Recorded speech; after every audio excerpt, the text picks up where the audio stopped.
जहाँ कामना को सजाऊं। और जाना कहाँ है कि सत्यानंद जी के अभी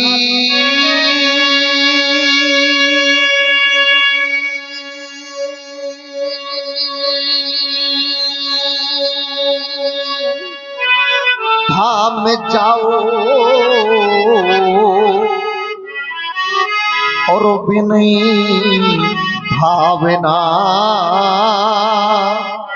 से उन्हें सीख लाओ। विनम्रता के साथ उनके श्री चरणों में निवेदन करते हुए तत्पश्चात उनको सीखा सीख लेकर के आओ। तुम्हारी आदेश जो आज्ञा हो। सतानंद तब जनक बुलाए। सेवक फिर भी अंतःकरण में शांति मिलने के कारण चाहता हूँ वाच्य प्रणाम प्रस्तुत करूं। स्वीकारिए देवता मेरा वाच्य प्रणाम स्वीकारिए। बिल्कुल करिए। कि गुरुवर के पावन पदों मध्य इस शीरध्वज का अभिनंदन है। पर सेवक पर कृपा करो स्वामी सत्य कोटि कोटि पद बंदन।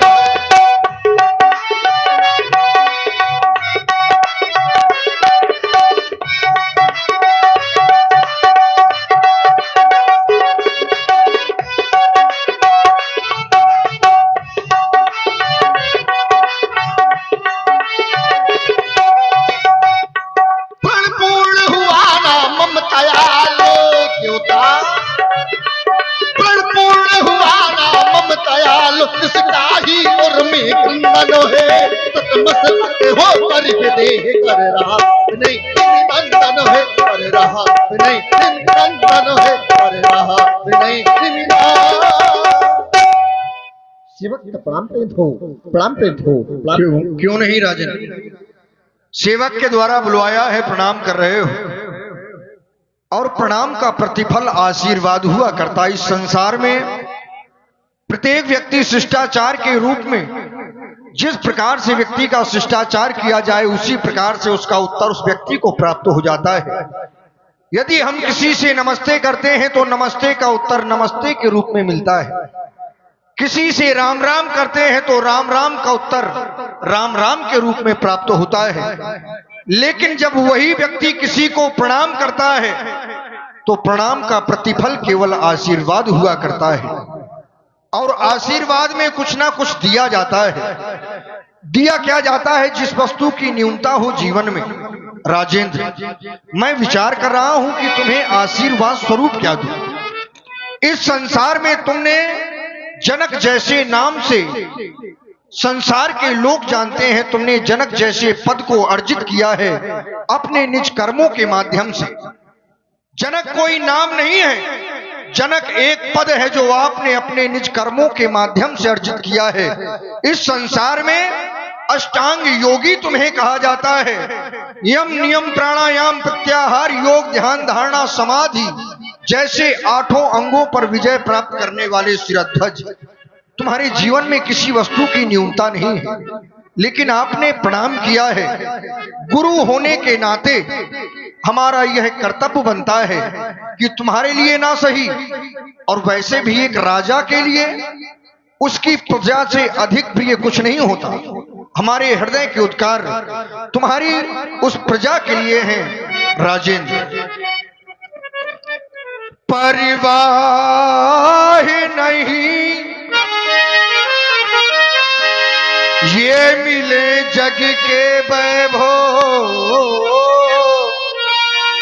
पर जीवन में सुख सारा रहे। कबीरा मुना चाहिए, कबीरा मुना चाहिए, कबीरा मुना चाहिए इन विभूतियों को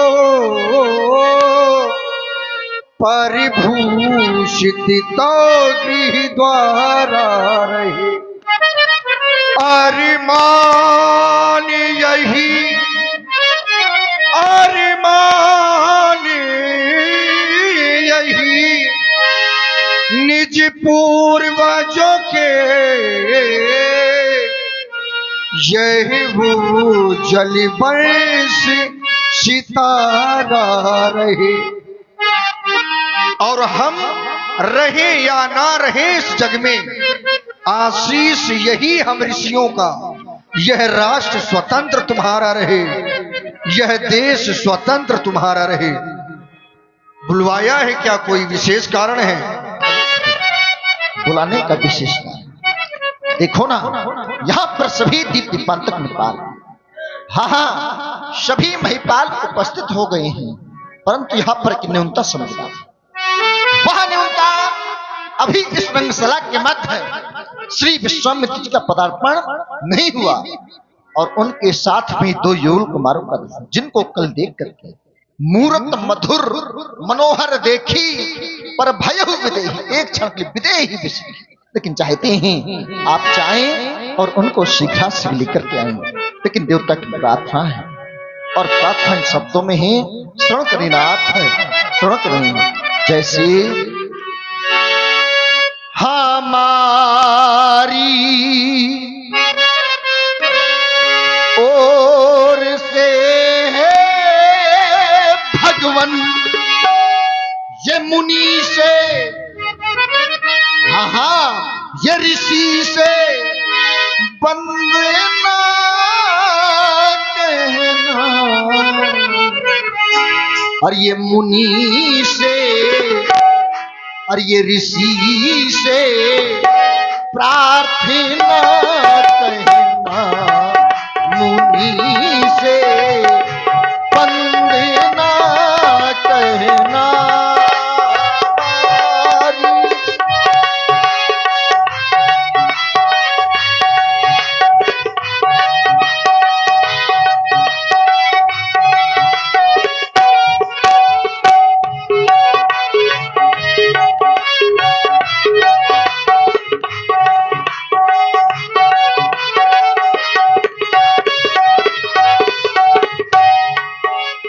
अंतिम दिन स्वयंवर का है, अंतिम दिन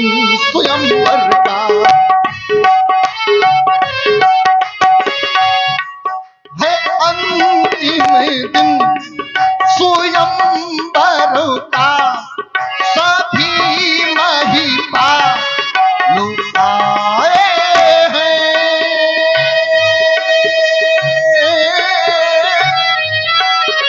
सभी भूपाल आए हैं, उठाने जा शंकर का, उठाने जा शंकर का, सभी महिपाल आए हैं,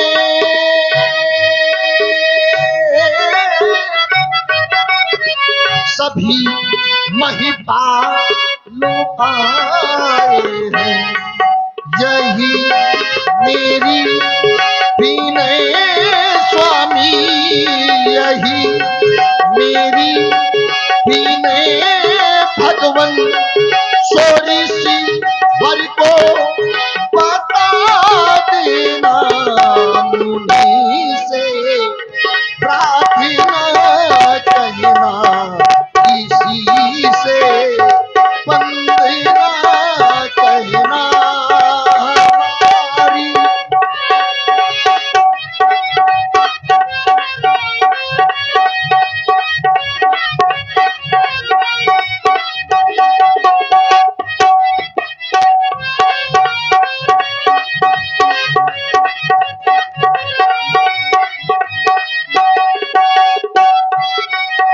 और इतना ही नहीं देवता, सहित दोनों कुमारों के, सहित दोनों कुमारों के,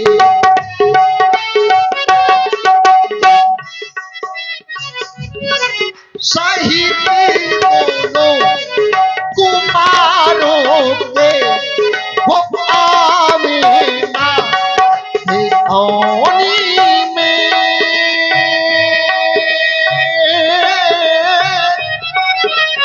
आवे वो आवे नाथ आवे मनोहर मन हरणो झाती मनोहर मन हरणो झाती पधारे ना ओनी में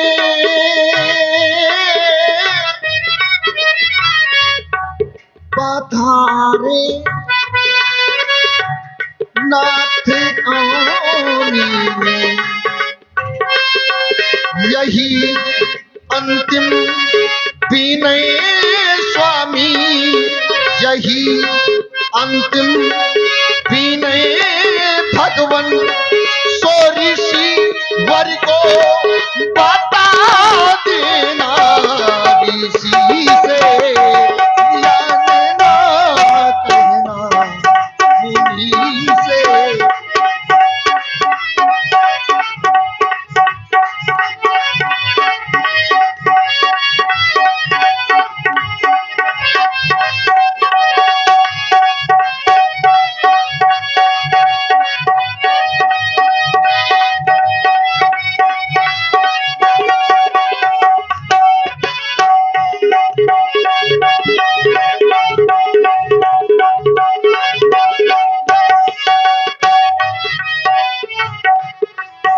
विनय है हमारी विनय है हमारी विनय हमारी विनय है विनय हमारी विनय है